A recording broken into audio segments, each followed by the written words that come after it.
નમસ્કાર વિદ્યાર્થી મિત્રો, આજે આપણે ધોરણ 7 વિષય સંસ્કૃત એકમ 4 ધરા ગુર્જરી કાવ્ય શીખીશું.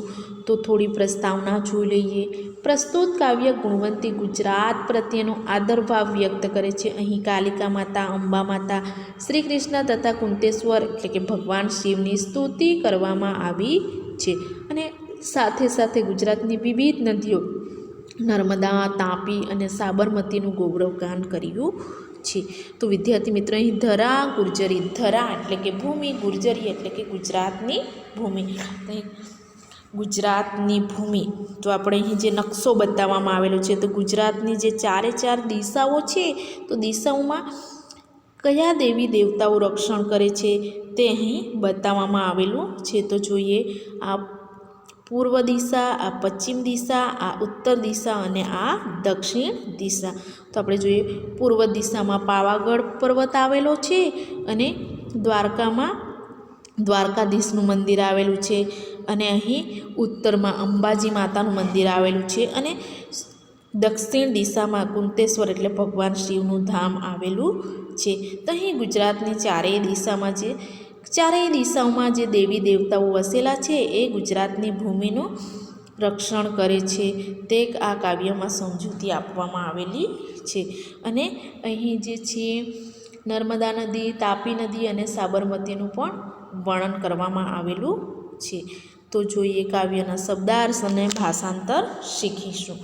તો જોઈએ, જય જય જય જય મેં ધરા ગુર્જરી ગૌરવશાલિની ત્વમ માત ગુર્જરી પૂર્વ દિશાયા રક્ષતી કાલિકા વસતી કૃષ્ણ પશ્ચિમ દિશાયામ ઉત્તર દિશાયા રક્ષતી અંબા કુંતેશ્વર તુ દક્ષિણ ધામ ધન્યા દેવ રક્ષિતા ગુર્જરી જય જય જય જય મેં ધરા ગુર્જરી પુણ્ય સલીલા નર્મદા માતા સૂર્ય તનયા વહતી વિપુલા સાબરમત્યા ઇતિહાસો વિશાલ ગુર્જર દેશસ્ય મહાપ્રભાવ ધન્યા ધર્મદાયિની ગુર્જરી જય જય જય જય મેં ધરા ગુર્જરી. આ નરેન નામના કવિનું કાવ્ય છે. તો જોઈએ આપણે શબ્દાર્થ અને ભાષાંતર. મેં ધરા ગુર્જરી જય જય જય. તો અહીંયા આપણે જે કાવ્ય આપવામાં આવેલ છે એમાં અન્વય આપવામાં આવેલ છે. અન્વય એટલે કે વિદ્યાર્થી મિત્રો, કાવ્યમાં જે શબ્દો આપેલા હોય એ ગમે તેમ આપેલા હોય તો તેને આપણે ગોઠવીને પછી ભાષાંતર શીખવાનું હોય છે. તો જોઈએ, અહીં મેં શબ્દ પહેલાં આવશે. મેંનો અર્થ થશે હે. પછી ધરા ગુર્જરી, ધરા એટલે ભૂમિ, ગુર્જરી એટલે ગુજરાતની. તો શું થશે? હે ગુજરાતની ભૂમિ. જય જય જય, 3 વખત જય જય લેવામાં આવેલું છે. તો શું કે જય જય જય હો. તો શું થશે પહેલી લીટીનું ભાષાંતર કે હે ગુજરાતની ભૂમિ તને જય જય જય હો. પછી આપેલું છે ત્વમ. ત્વમ શબ્દનો ગુજરાતી અર્થ થાય છે કે તું. માત એટલે માતા, ગુર્જરી એટલે ગુજરાતની ભૂમિ, ગૌરવશાલિની એટલે ગૌરવશાળી છે. તો શું કહેવામાં આવ્યું છે કે તું માતા ગુર્જરી ગૌરવશાળી છે. તો અહીં આ લીટીનું ભાષાંતર થશે કે હે ગુજરાતની ભૂમિ તને જય જય જય હો. તું માતા ગુર્જરી ગૌરવશાળી છે. તો આ પ્રમાણે થશે. પછી જોઈએ, પૂર્વ દિશાયા રક્ષતી કાલિકા. તો અન્વયમાં આવશે પૂર્વ દિશાયા કાલિકા રક્ષતી. તો પૂર્વ દિશાયા એટલે પૂર્વ દિશામાં, કાલિકા રક્ષતી તો કાલિકા માતા રક્ષણ કરે છે. તો ગુજરાતની પૂર્વ દિશામાં કોણ રક્ષણ કરે છે? તો કાલિકા માતા. કારણ કે પૂર્વ દિશામાં પાવાગઢ પર્વત આવેલો છે, તો પાવાગઢ પર્વત પર કાલિકા માતા બિરાજમાન છે. એટલે ગુજરાતની પૂર્વ દિશામાં કાલિકા માતા રક્ષણ કરે છે. પછી વસતી કૃષ્ણ પશ્ચિમ દિશાયામ. તો એનો અન્વય જોશે કે પશ્ચિમ દિશાયામ કૃષ્ણ વસતી. તો જોઈએ, પશ્ચિમ દિશામાં કૃષ્ણ ભગવાન વસે છે. તો આપણે જોઈએ, ગુજરાતની પશ્ચિમ દિશામાં દ્વારકાધીશનું મંદિર આવેલું છે, જેને આપણે દ્વારકા બેટ કહીએ છીએ. તો એ ગુજરાતની પશ્ચિમ દિશામાં કોણ રક્ષણ કરે છે? તો કૃષ્ણ ભગવાન રક્ષણ કરે છે. ક્યારેક તમારે દ્વારકાની મુલાકાત લેવાની થાય તો લેજો. સરસ મજાનું મંદિર દરિયા કિનારે આવેલું છે, દ્વારકા બેટ. તો અહીં સરસ મજાનું મંદિર છે. તો પછી જોઈએ, ઉત્તર દિશાયા રક્ષતી અંબા. તો એનો અન્વય થશે ઉત્તર દિશાયા અંબા રક્ષતી, એટલે ઉત્તર દિશામાં અંબા માતા રક્ષણ કરે છે. તો ગુજરાતની ઉત્તર દિશામાં કોણ રક્ષણ કરે છે? તો અંબા માતા.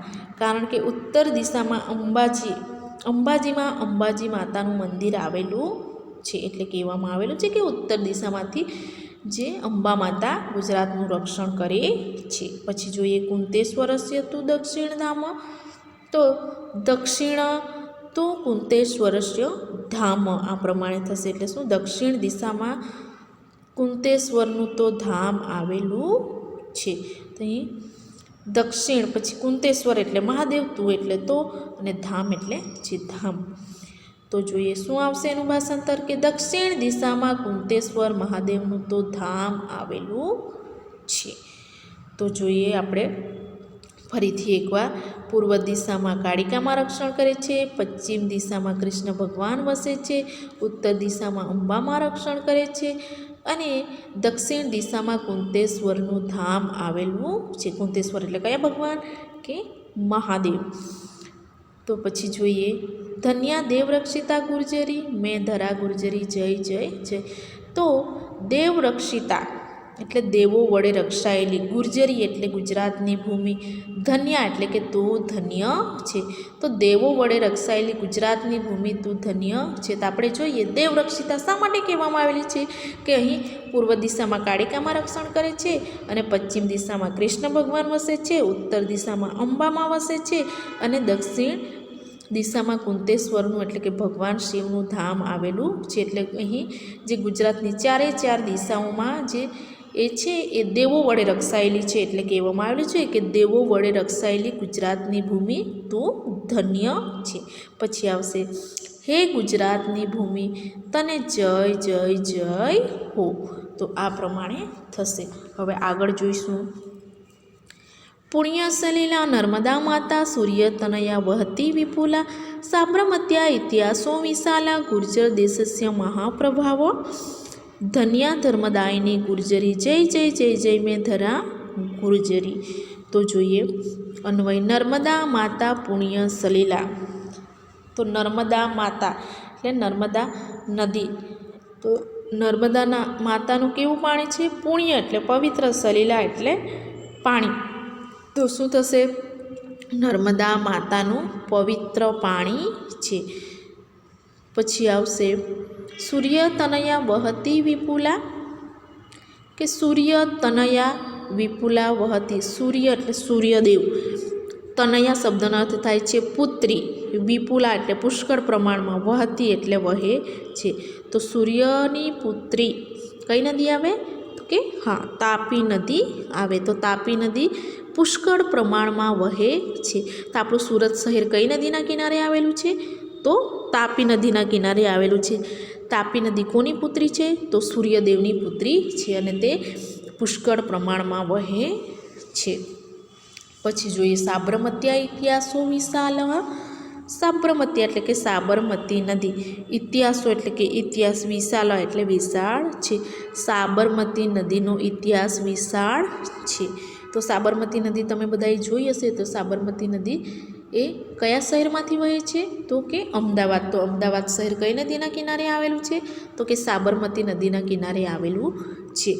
અને આપણા જે રાષ્ટ્રપિતા મહાત્મા ગાંધીએ સ્થાપેલ સાબરમતી આશ્રમ, તો સાબરમતી આશ્રમ જે છે એ પણ સાબરમતી નદીના કિનારે જ આવેલું છે. એટલે કહેવાય છે કે સાબરમતીનો ઇતિહાસ વિશાળ છે.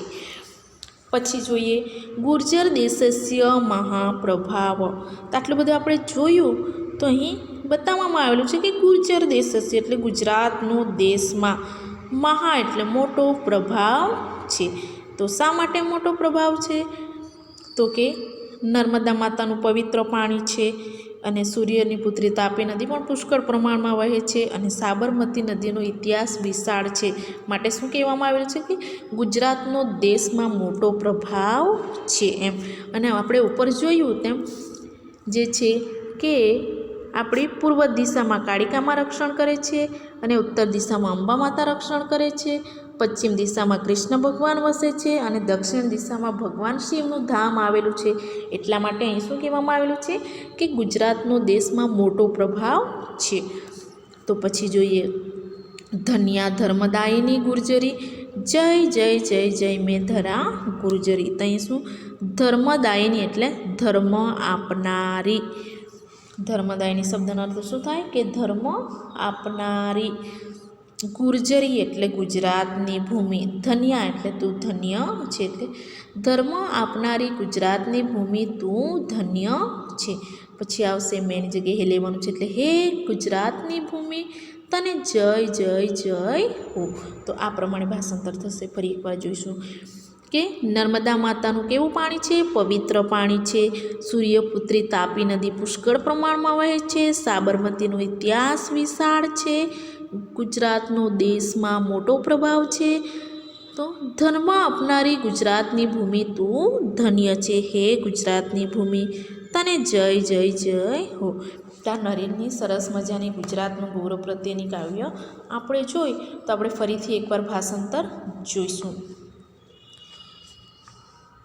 હે ગુજરાતની ભૂમિ તને જય જય જય હો. તું માતા ગુર્જરી ગૌરવશાળી છે. પૂર્વ દિશામાં કાળિકામાં રક્ષણ કરે છે. પશ્ચિમ દિશામાં કૃષ્ણ ભગવાન વસે છે. ઉત્તર દિશામાં અંબામાં રક્ષણ કરે છે. અને દક્ષિણ દિશામાં કુંતેશ્વર મહાદેવનું ધામ આવેલું છે. તો દેવો વડે રક્ષાયેલી ગુજરાતની ભૂમિ તું ધન્ય છે. હે ગુજરાતની ભૂમિ તને જય જય જય હો. પછી જોઈએ નર્મદા માતાનું પવિત્ર પાણી છે. સૂર્યની પુત્રી તાપી નદી પુષ્કળ પ્રમાણમાં વહે છે. સાબરમતીનો ઇતિહાસ વિશાળ છે. પછી ગુજરાતનો દેશમાં મોટો પ્રભાવ છે. ધર્મ આપનારી ગુજરાતની ભૂમિ તો ધન્ય છે. હે ગુજરાતની ભૂમિ તને જય જય જય હો. તો આ પ્રમાણે અહીં જે છે ગુજરાતનું ગૌરવગાન ગાવામાં આવેલું છે. તો આપણે જોઈએ કે ગુજરાતની ઉત્તર દક્ષિણ પૂર્વ પશ્ચિમમાં જે એ દિશાઓ છે દેવો વડે રક્ષાયેલી છે. અને નર્મદા, સૂર્યની પુત્રી તાપી નદી અને સાબરમતીનું પણ જે ગૌરવગાન કર્યું છે એનું પણ ઘણું બધું મહત્ત્વ બતાવવામાં આવેલું છે. તો હવે આપણે જે પાઠ્યપુસ્તકનું સ્વાધ્યાયની ચર્ચા કરીશું. ટિપ્પણી તો જોઈએ. પૂર્વ દિશાયા એટલે શું? પૂર્વ દિશામાં આવે. પશ્ચિમ દિશામાં એટલે પશ્ચિમ દિશામાં આવે. ઉત્તર દિશાયામ એટલે ઉત્તર દિશામાં આવે. સૂર્ય તનયા એટલે સૂર્યની પુત્રી કઈ નદી? તાપી નદી. સાબરમતી એટલે કે સાબરમતી નદી. તો આપણે સ્વાધ્યાયના પ્રશ્નો જોઈશું. આપેલા શબ્દ સમૂહનું સારા અક્ષરે લેખન અને વાંચન કરો. તો અહીં આપણે વાંચન કરશું. તો જોઈએ દેવ રક્ષિતા ગુર્જરી પુણ્ય સલીલા નર્મદા માતા ધર્મદાયિની ગુર્જરી સાબરમત્યા ઇતિહાસ વિશાલ સાબરમત્યા ઇતિહાસ. તો જોઈએ અહીંયા આપણે ભાષાંતર જોઈશું. દેવ રક્ષિતા ગુર્જરી એટલે શું આવશે? દેવો વડે રક્ષાયેલી ગુજરાતની ભૂમિ. પુણ્ય સલીલા નર્મદા માતા એટલે કે નર્મદા માતાનું પવિત્ર પાણી. પછી ધર્મદાયિની ગુર્જરી એટલે શું આવશે? કે ધર્મ આપનારી ગુજરાતની ભૂમિ. સાબરમત્યા ઇતિહાસ એટલે સાબરમતીનો ઇતિહાસ. તો આ પ્રમાણે આનું ભાષાંતર થશે. તો પછી જોઈએ પ્રશ્ન નંબર 2. કાવ્યના આધારે પ્રશ્નોના જવાબ લખો. તો વિદ્યાર્થી મિત્રો, આપણે જો સંસ્કૃત પ્રશ્નો જોવા હોય તો આપણને સૌ પ્રથમ ભાષાંતર આવડવું ખૂબ જરૂરી છે. તો એના આધારે આપણે સંસ્કૃત પ્રશ્નો સહેલાઈથી આપણે લખી શકતા હોઈએ છીએ. તો અહીં પ્રશ્ન નંબર 1 આપવામાં આવેલ છે. કાલિકા કસ્યા દિશાયા ગુર્જર ભૂમિ રક્ષતી? તો અહીં શું પ્રશ્ન કરવામાં આવેલો છે? તો કે જોઈએ ગુજરાતી ભાષાંતર. કાલિકા એટલે કે કાળિકા, કસ્યા એટલે કઈ, દિશાયા એટલે દિશામાં, ગુર્જર ભૂમિ રક્ષતી એટલે ગુજરાતની ભૂમિનું રક્ષણ કરે છે. તો એનું ભાષાંતર શું થાય? કે કાળિકા માતા કઈ દિશામાં ગુજરાતની ભૂમિનું રક્ષણ કરે છે? તો કઈ દિશામાં? તો કઈ દિશા આવે? કે પૂર્વ દિશા આવે. તો એનું સંસ્કૃત શું થશે? કાળિકા પૂર્વ દિશાયા ગુર્જર ભૂમિ રક્ષતી. પછી નંબર 2 જોઈએ. અંબા કસ્યા દિશાયા ગુર્જર ભૂમિ રક્ષતી? તો એનું ગુજરાતી શું થાય? કે અંબા કસ્યા એટલે કઈ દિશામાં ગુજરાતની ભૂમિનું રક્ષણ કરે છે? તો અંબા માતા કઈ દિશામાં રક્ષણ કરે છે? તો અંબા માતા ઉત્તર દિશામાં ગુજરાતની ભૂમિનું રક્ષણ કરે છે. તો એનું સંસ્કૃત શું થશે? કે અંબા ઉત્તર દિશાયા ગુર્જર ભૂમિ રક્ષતી. પછી નંબર 3 જોઈએ. કા પુણ્ય સલીલા અસ્તિ? કા એટલે કોનું કોનું પુણ્ય એટલે પવિત્ર, સલીલા એટલે પાણી, અસ્થિ એટલે છે કે કોનું પવિત્ર પાણી છે. તો કઈ નદીનું પવિત્ર પાણી છે કે નર્મદા માતાનું પવિત્ર પાણી છે. તો સંસ્કૃતમાં આ પ્રમાણે થશે, નર્મદા માતા પુણ્ય સલીલા અસ્તિ. પછી નંબર 4 જોઈએ, કસ્યા ઇતિહાસ વિશાલ. કસ્યા એટલે કોનો, ઇતિહાસ એટલે ઇતિહાસ, વિશાલ એટલે વિશાળ છે. તો જોઈએ કોનો ઇતિહાસ વિશાળ છે. તો કઈ નદીનો ઇતિહાસ વિશાળ છે કે સાબરમતી નદીનો ઇતિહાસ વિશાળ છે. તો સંસ્કૃતમાં આ પ્રમાણે આવશે, સાબરમત્યા ઇતિહાસ વિશાલ. આ પ્રમાણે અહીં સંસ્કૃત પ્રશ્નોના જવાબ આવશે. પછી જોઈશું પ્રશ્ન નંબર 3. વર્ગખંડમાં તમે જે સ્થાન ઉપર બેસતા હો તેના આધારે નીચેનો ફકર પૂરો કરો. તો વિદ્યાર્થી મિત્રો, આપણે અહીં જે દિશાઓનું નામ સંસ્કૃતમાં આપેલા છે એ તો આપણને ખબર પડી ગઈ કે પૂર્વ દિશા, પશ્ચિમ દિશા, દક્ષિણ દિશા, ઉત્તર દિશા. તો અહીંયા જે બ્લેન્ક આપેલી છે એમાં આપણે શબ્દ મૂકવાના છે કે તમારી આજુબાજુમાં કે તમારી ઉત્તર, દક્ષિણ, પૂર્વ, પશ્ચિમ દિશામાં કોણ બેસે છે એના નામ આપણે અહીં લખવાના છે. તો જોઈએ, મમ પૂર્વ દિશાયા ખાલી જગ્યા ઉપવિશતિ. તો શું થશે, મારી પૂર્વ દિશામાં કોણ બેસે છે. પછી અહીં પશ્ચિમ દિશાયા ખાલી જગ્યા ઉપવિશતિ એટલે પશ્ચિમ દિશામાં કોણ, અહીં ખાલી જગ્યામાં કોણ બેસે છે આવશે. પછી ખાલી જગ્યા દક્ષિણ દિશાયા ઉપવિશતિ કે અહીંયા કોણ દક્ષિણ દિશામાં બેસે છે. પછી અહીં જે 2 બ્લેન્ક આપેલા છે તેમાં આવશે કઈ દિશા બાકી રહી ગઈ હવે આપણી, કે ઉત્તર દિશા. તો ઉત્તર દિશાયા અહીં કોણ બેસે છે, ઉપવિશતિ એટલે કોણ બેસે છે તે આપણે લખવાનું છે. તો હું કહું છું, મારી પૂર્વ દિશામાં એટલે અહીં આપણે શું થશે સંસ્કૃતનું કે મમ પૂર્વ દિશાયા હિના ઉપવિશતિ. પછી પશ્ચિમ દિશાયા જોશીલા ઉપવિશતિ. પછી રમીલા દક્ષિણ દિશાયા ઉપવિશતિ. પછી ઉત્તર દિશાયા મેઘના ઉપવિશતિ. તો અહીં મારી ઉત્તર, દક્ષિણ, પૂર્વ, પશ્ચિમમાં કોણ બેસે છે તે મેં અહીં તમને કહ્યું. તો તે પ્રમાણે તમારે પણ જે તમે વર્ગખંડમાં બેસતા હો તો તમારી આ દિશાઓમાં ઉત્તર, દક્ષિણ, પૂર્વ, પશ્ચિમમાં કોણ બેસે છે તે તમારે અહીં લખવાનું રહેશે. પછી જોઈએ નંબર 4, ઉદાહરણમાં દર્શાવ્યા મુજબ ખાલી જગ્યાઓ પૂરો.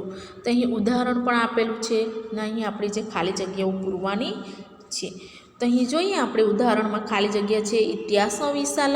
તો અહીં કાઉસમાં સાબરમતી અને બ્રહ્મપુત્ર નદીનું નામ આપવામાં આવેલું છે. તો અહીં જે ઉદાહરણમાં જોઈએ, સાબરમત્યા ઇતિહાસ વિશાલ, બ્રહ્મપુત્રાય ઇતિહાસ વિશાલ. તો શું કહેવામાં આવેલું છે કે સાબરમતીનો ઇતિહાસ વિશાળ છે અને બ્રહ્મપુત્રાનો ઇતિહાસ વિશાળ છે. તો આ પ્રમાણે અહીં આપણે જોઈશું. તો વિદ્યાર્થી મિત્રો, અહીં બધી નદીઓના નામ આપવામાં આવેલા છે. તો જોઈએ, અહીં જે કાઉસમાં જે શબ્દો આપેલા છે એ શબ્દો મૂકીને અહીં આપણે વાક્ય બનાવવાનું છે. તો જોઈએ, ગંગા મહિમા વિશાલા. તો શું થશે કે ગંગાનો મહિમા વિશાળ છે. પછી શું, યમુના. તો યમુના પ્રભાવ વિશાલ એટલે શું આવશે કે યમુનાનો પ્રભાવ વિશાળ છે. પછી સરસ્વતી કરુણા વિશાલા. તો શું આવે કે સરસ્વતી નદીની કરુણા વિશાળ છે. પછી જોઈએ, આજી. આજી તટે રાજકોટ નગરમ અસ્તિ. આજી નદીના કિનારે રાજકોટ નગર આવેલું છે. પછી જોઈએ, રૂકમાવતી તટે માંડવી નગર અસ્તિ. તો શું આવશે એનું ભાષાંતર કે રૂકમાવતી નદીના કિનારે માંડવી નગર આવેલું છે, કચ્છમાં આવેલ માંડવી. પછી જોઈએ નંબર 6, શિપ્રા તટે ઉજ્જૈની અસ્તિ. તો શિપ્રા નદીના કિનારે ઉજ્જૈન શહેર આવેલું છે, એ મધ્યપ્રદેશમાં છે. પછી જોઈએ, ગોમતી તટે દ્વારકા નગરમ અસ્તિ. તો ગોમતી તટે એટલે ગોમતી નદીના કિનારે દ્વારકા નગર આવેલું છે. એટલે ગોમતી નદી છે એના કિનારે દ્વારકા આવેલું છે. તો વિદ્યાર્થી મિત્રો, આપણે જે છે કાવ્યનું ભાષાંતર જોયું એ તો તમને આવડી ગયું હશે. તો તમારે ભાષાંતરનું પાઠનું વાંચન કરવાનું રહેશે અને સ્વાધ્યાયની આપણે જે ચર્ચા કરી એના પ્રશ્નોના જવાબ તમારે તમારી નોટબુકમાં નોંધ કરી લેવાનું રહેશે. ધન્યવાદ.